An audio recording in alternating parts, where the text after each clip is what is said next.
هذه النقطة سيد عباس العمران، الحكومة البحرينية عدت هذا الاحتجاج تدخلا سافرا في شؤونها الداخلية، أنتم كيف تنظرون إلى ذلك؟ تقصد التدخل الإيراني؟ إيران هي دولة جارة إلى البحرين ودولة تربطها علاقات تاريخية أكثر من 500 سنة.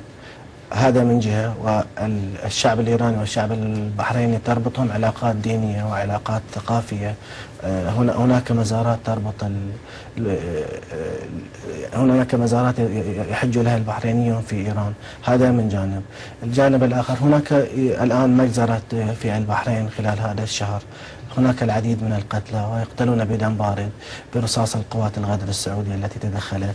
من أين تأتي؟ أين دليلك على ذلك؟ وبالتالي أين دليلك على ذلك؟ أنت تتحدث عن المجزرة والقوات السعودية. أجبني على هذا السؤال. شعب البحرين رفع مناداته للأمم المتحدة ولا كل أصحاب الضمان الحقيقي. بما أنك تتحدث سيد عباس، بما أنك تتحدث عن روابط تاريخية ما بين البحرين وإيران، وأيضا هناك بين الشعبين هناك روابط أيضا تاريخية وصلت قرابة وأواصر وتاريخ ودين، يعني وعوامل كثيرة أيضا مشتركة، إضافة إلى تلك المنظومة، منظومة دول مجلس التعاون الخليجي وكذلك الاتفاقات والالتزامات، وهذا ما يبرر طلب دعم خليجي. كما أشرت لك، العلاقات التاريخية والعلاقات الإنسانية الموجودة بين الشعب البحريني والشعب الإيراني أثارتها المجزرة الموجودة حاليا التي تعرض الشعب البحريني.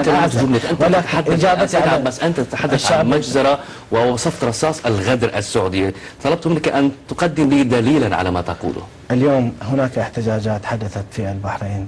الإضراب الشامل الذي يقوده الطلبة والعمال وأصحاب المهن في كل مكان. الحياة اليوم البحرين العاصمة التجارية جميعها مشلولة، الشركات ومن المصفات نتيجة للتظاهرات، نتيجة إلى المتظاهرين الذين دعوا للعصيان المدني. حاول الجيش البحريني وحاولت القوات البحرينية المكونة في أكثر من 30,000 فرد أن تفرض سيطرتها يوم أمس، ولكنها لم تستطع أمام حشود الجماهير الكبيرة والتي اندفعت بقوة بكل تضحية. ما دعا القوات والتي رفضت بعض هذه القوات، لأن بعضها بحريني، رفض استخدام هذا السلاح ضد شعب البحرين. وبالتالي وجدت السلطات في البحرين العائلة الخليفية نفسها عاجزة أمام هذا الزحف الجاري. الأنباء أشرت اليوم إلى سقوط قتيل وجرحى. نعم، فاضطرت هذه السلطات البحرينية أن تستعين بالقوات السعودية التي لا تنتمي إلى هذه الأرض لكي تقتل الشعب البحريني. اليوم حدثت هناك مواجهات في منطقة وفي العديد من المناطق من الصباح الباكر. بعثت السلطات البحرينية لضرب الناس والمتظاهرين، ومن ضمن القوات التي اليوم اعتدت على الشعب البحريني في منطقة سترها هو قوات والجيش السعودي الذي أوتي واستخدم الرصاص، وتم اليوم قتل أكثر من 5 أشخاص. هل تقبلون أحد هذه الأشخاص هل تقبل المعارضة البحرينية بدعم إيراني لحماية الطائفة الشيعية في البحرين؟ الشعب البحريني بعث بنداء إلى الأمم المتحدة للتدخل العاجل على المجزرة التي تحصل، وبعث إلى كل أصحاب الضمائر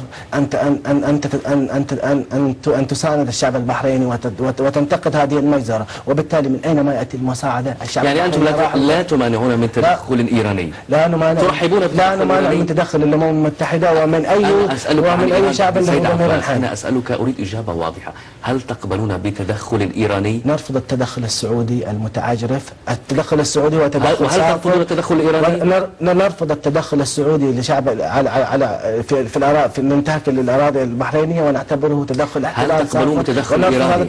وسوف نستعين بكل ما أوتينا من قوة بالصدور العارية وبالهتافات من أجل مقاومة هذا. لقد قاومنا أن يكون سؤالي إما أنك لا تريد الإجابة عن هذا السؤال أو سؤالي صعب. نحن نقول لك هناك القوى الشعب الإيراني والشعب البحريني تربطهم علاقات أواسج وعلاقات صداقة. ما رأيك؟ أنت لازم تجيب عن هذا السؤال. الشيخ عبد اللطيف المحمود رئيس تجمع الوحدة الوطنية، وأنا أنقل ما قاله حرفيا، قال إن أمين عام جامعة الوفاق الشيخ علي سلمان كان صرح بأنه سيتم الاستنجاد بإيران لمعاونة الطائفة الشيعية في البحرين ضد النظام. كيف تعلق على ذلك؟ هل تقبلون بذلك؟ إن الشيخ علي سلمان علق على هذا الأمر وقد نفى هذا الأمر جملة وتفصيلا، وبالتالي لا وجود لهذا لهذا الكلام بتاتا. ولكن ما أردت توضيحه بالنسبة لحق الشعب البحريني في الدفاع عن نفسه. حقه اليوم التظاهر ضد التدخل السعودي، وتذهب إلى السفارة السعودية وطوق هذه السفارة كرسالة احتجاج على تدخلهم، وسوف يأتي يوم الجمعة ويقول مسيرة ضخمة تذهب إلى جسر البحرين السعودي احتجاجا على هذا التدخل. وكل ما من شأنه أن يؤدي إلى دحر هذا الاحتلال. الجيش السعودي تدخل في اليمن ودحره الشعب اليمني من شمالها، حتى استعان بالمفاوضات لتحرير رهائنه، وسوف يحدث هذا الشيء في البحرين عندما تطور الأمور. الوقت انتهى. اعذرني، عضو مجلس إدارة مركز البحرين لحقوق الإنسان، وكذلك أشكر ضيفي السيد حسن.